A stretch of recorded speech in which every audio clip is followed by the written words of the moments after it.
Hello everyone, welcome to Nimbus learning powered by engineers academy. आप सबका स्वागत है निम्बस लर्निंग यूट्यूब चैनल पर। और जैसा कि आप लोगों को पता है, राजस्थान में कंप्यूटर इंस्ट्रक्टर, कंप्यूटर अनुदेशक का एग्ज़ाम पहली बार कंडक्ट हुआ और काफ़ी सारे स्टूडेंट्स ने सिलेक्शन लिया है। और जैसा कि आप लोगों को पता है, निम्बस लर्निंग इंजीनियर्स एकेडमी की तरफ से थाउजेंड्स प्लस स्टूडेंट हैं जिन्होंने इस एग्ज़ाम को क्रैक किया है।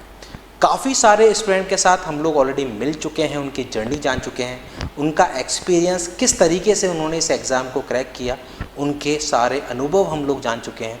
उसी कड़ी में आज एक और नया स्टूडेंट, एक और नया टॉपर जिसने इस एग्ज़ाम को क्रैक किया, वो हमारे साथ है। हम जानेंगे उनकी जर्नी, क्या जर्नी रही, किस तरीके से उन्होंने एग्ज़ाम क्रैक किया और बहुत कुछ इंटरेस्टिंग इनकी जर्नी में जो हम लोग इस टॉपर टॉक में जानने वाले हैं। तो स्वागत है आपका विवेक, और सबसे पहले इंजीनियर्स एकेडमी और निम्बस लर्निंग पूरी टीम की तरफ से आपको बहुत बहुत बधाई। Thank you so much sir. है ना कि फर्स्ट टाइम ये एग्ज़ाम हो रहा था और फर्स्ट टाइम इस एग्ज़ाम में आपने डेफिनेटली बहुत अच्छे एफर्ट्स के साथ इस एग्ज़ाम को क्रैक किया। तो एक बार सबसे पहले आप एक बार ब्रीफ कर दें कि आपकी जर्नी क्या रही एकेडमिक्स की। जैसे कि बीटेक मेरे को आप बता रहे थे कि बीटेक आपने किया है और ईसी ब्रांच से आपने किया है। जी सर। जयपुर के ही आनंद कॉलेज से। जी सर। है ना, लेकिन उसमें कुछ कुछ इंटरेस्टिंग फैक्ट्स हैं जो आप बता रहे थे। तो मैं चाहता हूँ कि वो फैक्ट्स, मतलब वो कहानी किससे, वो आप बाकी स्टूडेंट के साथ भी साझा करें ताकि उनको भी थोड़ा सा मोटिवेशन मिले। बताएं, एक बार थोड़ा सा ब्रीफ करें। Thank you sir. मैं बेसिकली दौसा से बिलोंग करता था, पर स्कूलिंग के बाद जब बीटेक करने का मन में आया और शुरू से इच्छा थी कि बड़े होकर कंप्यूटर इंजीनियर बनना है, तो आनंद इंटरनेशनल कॉलेज में मैंने एडमिशन लिया। एडमिशन के टाइम पे मन में तो कंप्यूटर साइंस ही था, पर अनफॉर्चुनेटली ईसी में मुझे एडमिशन मिला। और फिर जो बीटेक का सिलसिला होता है 8 सेमेस्टर का, वो चलता गया। इसी बीच में कई शुरू से फर्स्ट सेम से लेकर थर्ड सेम में हमारे थोड़े थोड़े सब्जेक्ट इंट्रोड्यूस होते हैं एकेडमिक्स में, कि जिसमें कंप्यूटर साइंस के कुछ आपकी प्रोग्रामिंग चालू हो जाती है, लैब्स चालू हो जाती है। तो वहाँ से चलते चलते मुझे पता लग गया था कि अगर मुझे मौका मिलेगा किसी प्रोजेक्ट में शामिल होने का या फिर सीएस के बच्चों के साथ में कुछ करने का, तो मैं ज़रूर करूँगा। तो इसके लिए मैंने अपने प्रोफेसर से, अपने एचओडी से भी मैंने रिक्वेस्ट करता था मैं कि सर कभी भी ऐसा प्रोजेक्ट हो, कोई इको फेस्ट हो, तो मुझे आप बताएं, तो मैं अपने डिपार्टमेंट को वहाँ पे प्रेजेंट करना चाहता हूँ। फिर इस एकेडमिक्स में सर जैसा आप बता रहे थे, तो कुछ ईसी के सब्जेक्ट्स में मुझे काफ़ी मुश्किलें मिली थी, जिसके कारण कुछ मेरे बैकलॉग भी लग गए थे। अच्छा। जो semester by semester carry forward होते गए मेरे साथ साथ। तो मैंने ये सोचा कि अब आगे और बैक नहीं लेने, तो पहले ईसी को अच्छे से करते हैं, फिर बाद में अपना जो इंटरेस्ट था सीएस का, उसके बारे में आगे करते रहेंगे। जैसे कि मेरे प्रोजेक्ट्स थे, तो शुरुआत में मैंने बहुत छोटे छोटे प्रोजेक्ट से शुरुआत करी थी, जिसमें मेरे जो सीएस के कुछ स्टूडेंट्स थे उनकी और मेरे सीएस की जो फैकल्टीज़ थी उनकी हेल्प मिली मैंने काफ़ी, और उन्होंने मुझे काफ़ी हेल्प करी, जिससे मेरा interest step by step build होता गया। तो हाँ, मैं इतना अच्छा नहीं था प्रोग्रामिंग में कि, पर मेरा इंटरेस्ट हमेशा सीखने का था। मतलब वो बीटेक में आपकी ब्रांच तो डेफिनेटली इजी थी, लेकिन कहीं ना कहीं जो इंटरेस्ट था वो कंप्यूटर साइंस की तरफ ज़्यादा था। झुकाव जो होता है ना, जी सर, कि इंटरेस्ट है कि मेरे को कुछ कंप्यूटर साइंस में ही कुछ करना है। जी सर, है ना, वो मतलब आपका इंटरेस्ट बीटेक टाइम से ही था। इसीलिए तो प्रोजेक्ट्स ये सारे सीएस ब्रांच के लेकर और प्रोग्रामिंग के प्रोजेक्ट्स ये करते थे। और शायद वही इंटरेस्ट शायद आपको इस वैकेंसी तक भी खींच के लाया। जी जी सर, है ना? जी सर। तो उसी तरह सर वो धीरे धीरे बैक्स कुछ लगते गए, कुछ कम होते गए। 4 साल के एंड में मुझे एक बात की खुशी थी कि जितने भी मैंने प्रोजेक्ट्स किए वो सारे कंप्यूटर साइंस से रिलेटेड थे। गुड। कोर सब्जेक्ट से रिलेटेड थे, जिसमें अपनी डेटा साइंस आ गई है, मशीन लर्निंग आ गई है, एप्लीकेशन आ गई है एआई की। तो उससे रिलेटेड मेरे को एक इंटर्नशिप भी ऑफर हुई, जिसमें डिपार्टमेंट ने मेरा नाम भेजा था DRDO हैदराबाद, और वहाँ से मुझे सिलेक्शन का ऑफ़र आया था, जिसमें मैं गया था वहाँ पे हैदराबाद में DRDO के ऑफिस में, जिसमें 3 महीने तक मैंने वहाँ पे रेसिडेंट ट्रेनिंग करी, जिसमें डेटा साइंस और मशीन लर्निंग एप्लीकेशंस पे वर्क किया था। तो वहाँ से फिर हो गया था कि सबसे पहले अपनी बीटेक क्लियर करके और आगे जो करियर बनाना है वो कंप्यूटर हाँ, साइंस ब्रांच में ही कंप्यूटर बनाना है। साइंस में ही बनाना है और टेक्निकल फील्ड को ही इससे बाहर नहीं जाना है। बहुत कहा जाता है ना, शिद्दत से किसी चीज़ को चाहो तो तकदीर भी नहीं ठुकरा सकती। इसी तरह से शिद्दत से आपने कंप्यूटर साइंस ब्रांच को चाहा तो इस एग्ज़ाम को आपने क्रैक कर लिया। तो इसी में मैं आपसे अगला क्वेश्चन पूछूंगी कि आपने जो सीए की कंप्यूटर इंस्ट्रक्टर के एग्ज़ाम की प्रिपरेशन करना जो स्टार्ट किया, कैसे किया, क्या आपका प्रोसेस रहा, उसके बारे में आप थोड़ा सा हमारे व्यूअर्स को बताइए। हाँ, जैसे ही लगभग इसी साल के फरवरी मंथ से जब अपना नोटिफिकेशन आ गया था 1 फेब को, 8 फेब को शायद, तो सर वहाँ से मैंने सोचा था कि मैंने घर पे बात करी इसके लिए कि अभी मुझे कंप्यूटर इंस्ट्रक्टर की ही तैयारी करनी है। और साथ ही साथ मेरा जो नॉन टेक का जीके का पार्ट था, राजस्थान जीके का पार्ट था, वो मैं खुद के सेल्फ पढ़ता रहता था। और मेरे ब्रदर सिस्टर्स हैं जो भी अपने टीचिंग की और फील्ड की फर्स्ट ग्रेड की इनकी तैयारी कर रहे हैं, तो उनसे मुझे काफ़ी मोटिवेशन मिलता था कि हाँ, राजस्थान जी के अपन पढ़ सकते हैं। और धीरे धीरे उन्हीं के साथ पढ़ते पढ़ते काफ़ी इंटरेस्ट आ गया था और मैं काफ़ी आगे निकल गया था। जब तक का तो अपना सिलेबस भी डिफाइन नहीं हुआ था पूरी तरह से कि क्या आएगा क्या नहीं आएगा।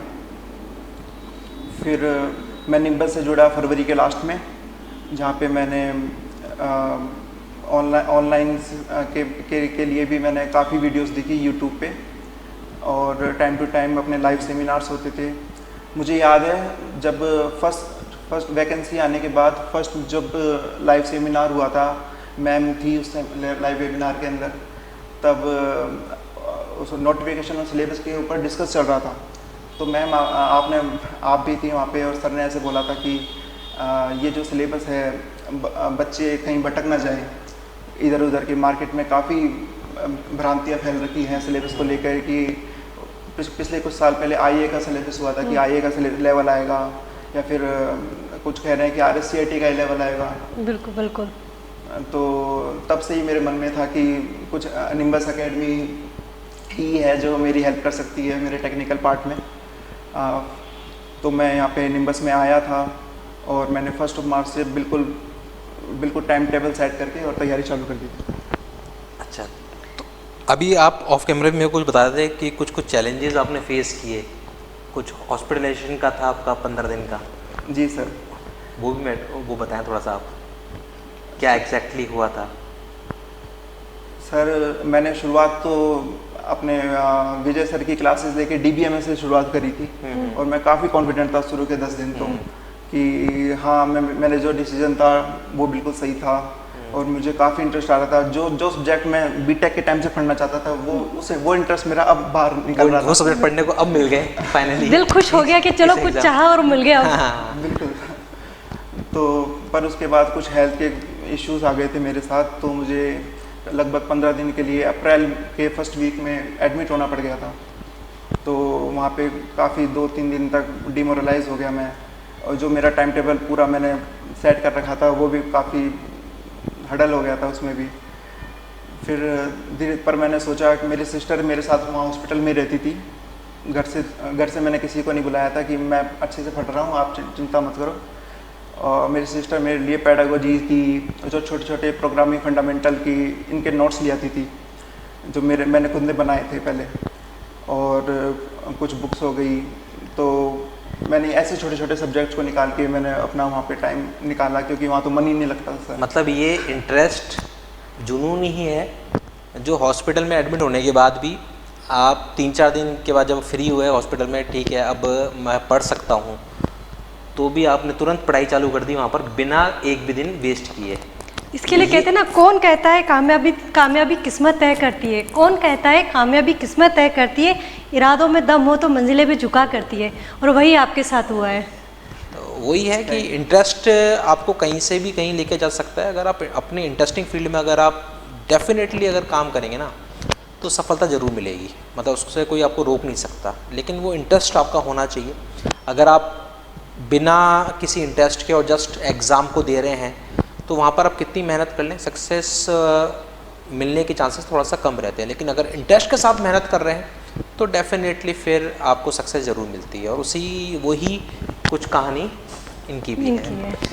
अच्छा, जब आप लोग, जैसे आप बता रहे थे कि जब आप तैयारी कर रहे थे, और सबको पता ही है उनको भी कि मार्केट में या काफ़ी सारे जो स्टूडेंट्स हैं उनके बीच में काफ़ी तरह की चीज़ें थी कि निम्बस इंजीनियर्स एकेडमी का जो मॉड्यूल है जो हम लोग पढ़ा रहे हैं वो बहुत हाई लेवल है ना, और जैसे कि आप थोड़ी देर पहले ही बात कर रहे थे, और लेकिन एग्ज़ाम में ऐसा नहीं आएगा।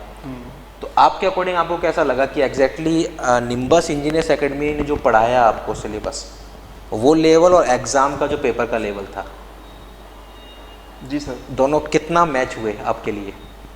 सर पूरी तरह मैच हुए। इनफैक्ट जिस तरह का पेपर वहाँ पे आया था, तो सारी गाइडें, सारी बुक्स जो ट्रेंडिंग में चल रही थी एग्ज़ाम से पहले कि इसी में से आएगा, और ये सब्जेक्ट के इतने क्वेश्चन आ जाएंगे, और जो आपके MS वर्ड और जो RSCIT लेवल के जो क्वेश्चन थे, जो फंडामेंटल के छोटे छोटे क्वेश्चन थे, वो ज़्यादा आएंगे।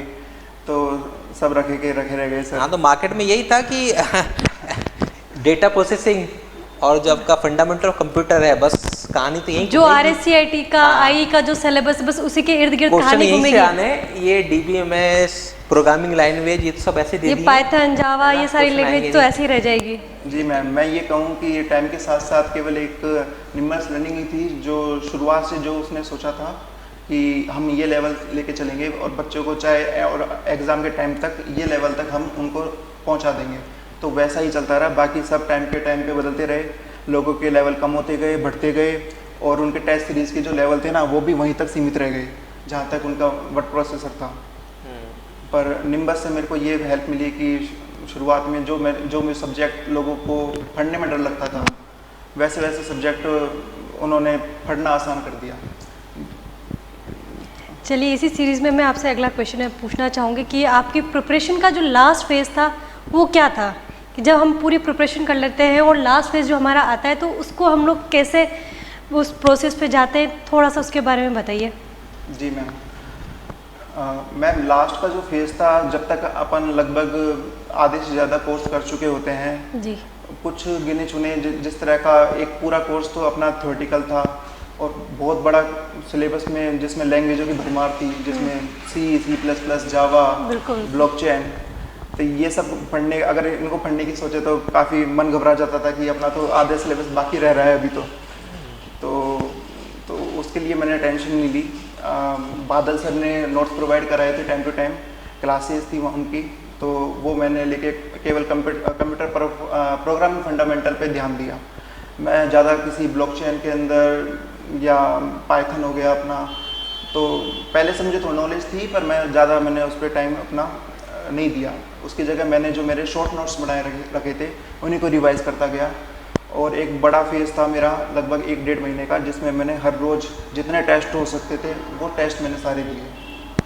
कहने का मतलब है कि आपने टेस्ट सीरीज़ ली है, उस टेस्ट सीरीज़ से शायद आपको कुछ हेल्प मिली होगी। होता यही है, कहा यही जाता है कि लास्ट टाइम पे आप टेस्ट सीरीज़ दें ताकि प्रैक्टिस होगी आपकी, और फिर जो गलती आपको करनी है वो गलती आप वहीं कर लो और रेक्टिफाई कर लो ताकि एग्जाम में दोबारा ना हो। बिल्कुल बिल्कुल जी सर। तो डेफिनेटली लास्ट टाइम पे सबसे इम्पोर्टेंट फेज ये होता है कि हम लोग प्रैक्टिस कितनी कर रहे हैं, टेस्ट सीरीज कितनी दे रहे हैं, क्योंकि टेस्ट सीरीज ही आपको आईना दिखाती है आपकी तैयारी का, मेरे अकॉर्डिंग। और जो घबराहट होती है एग्जाम में, वो सारी पहले घबराहट वो टेस्ट सीरीज से निकल जाती है, पता लग जाता है ना कि हम कहाँ स्टैंड कर रहे हैं, किस लेवल पे है।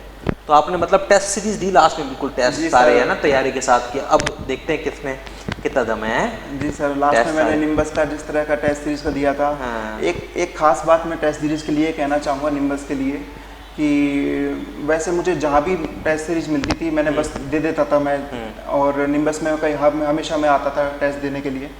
तो निम्बस की जो टेस्ट सीरीज का पैटर्न था वो सबसे अलग था। जो जिस तरह का असली पेपर में आया है कि 50% से ज़्यादा हमारा न्यूमेरेसी जो हमारा मैथमेटिकल और रीजनिंग का जो वो था वो ले चुका था, पर बाकी किसी भी बुक में, किसी भी टॉक शो, किसी भी टीचर के द्वारा ये गाइड नहीं किया गया था कि यहाँ पे ऐसा हो सकता है, या ये किसी बात, ने नहीं सोचा था हाँ, ऐसा। ये बातें हमारे और भी टॉपर्स आए उन्होंने भी कही है, और सबको पता भी है ये बात कि एग्जैक्टली हम लोगों ने जो पैटर्न सेट किया था ना, उसी पैटर्न पर हाँ सर। पेपर आया है सीआई में नॉन टेक्निकल। उसमें भी काफ़ी सारे ऑब्जेक्शन थे कि नहीं सर ऐसा नहीं आएगा, ऐसा आएगा।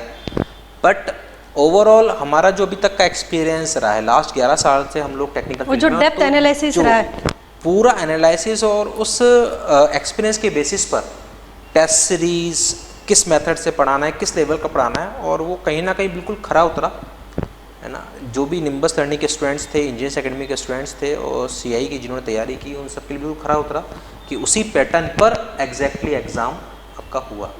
डेफिनेटली वो कहीं ना कहीं आपके लिए बेनिफिशियल रहा। बिल्कुल सर, जिस तरह के आपने बोला मुझे भी अपना आईना दिखता रहा। और जो निम्बस का जो क्वालिटी कंटेंट था और बड़ा प्रिसाइज कंटेंट था, मैंने उसे अपने शॉर्ट नोट्स में लिखा और बस उसी पे बेस्ड रहा। मैं इधर उधर भटकने के लिए काफ़ी ऑफर आए थे कि मेरे जो फ्रेंड्स के सर्किल थे, आसपास के थे, तो वहाँ से न भटकते हुए बस मुझे पूरा कॉन्फिडेंट था कि जो मेरे पास कंटेंट है वो पूरा है। एक्चुअली वही है कि जिसने ट्रस्ट दिखाया कि निम्बस या इंजीनियर्स एकेडमी में जो फैकल्टीज़ हमको पढ़ा रहे हैं, मीन्स फैकल्टीज़ या ऑर्गेनाइजेशन पे जिसने दिखाया ट्रस्ट, डेफिनेटली उनको सक्सेस मिली है। और जो थोड़ा बहुत भी इधर उधर नहीं, लेवल हाई है, लो लेवल चाहिए, तो वहाँ थोड़ा सा गड़बड़ होने के चांसेस हुए हैं ना। अच्छा, एमसीक्यू बुक भी थी जी सर, इंजीनियर्स हाँ। एकेडमी की, उसका क्या रोल रहा? वो सबसे पहले मैंने परचेज कर ली थी शुरू में ही कि तो उस पर मैं क्वेश्चंस निकालने लगा।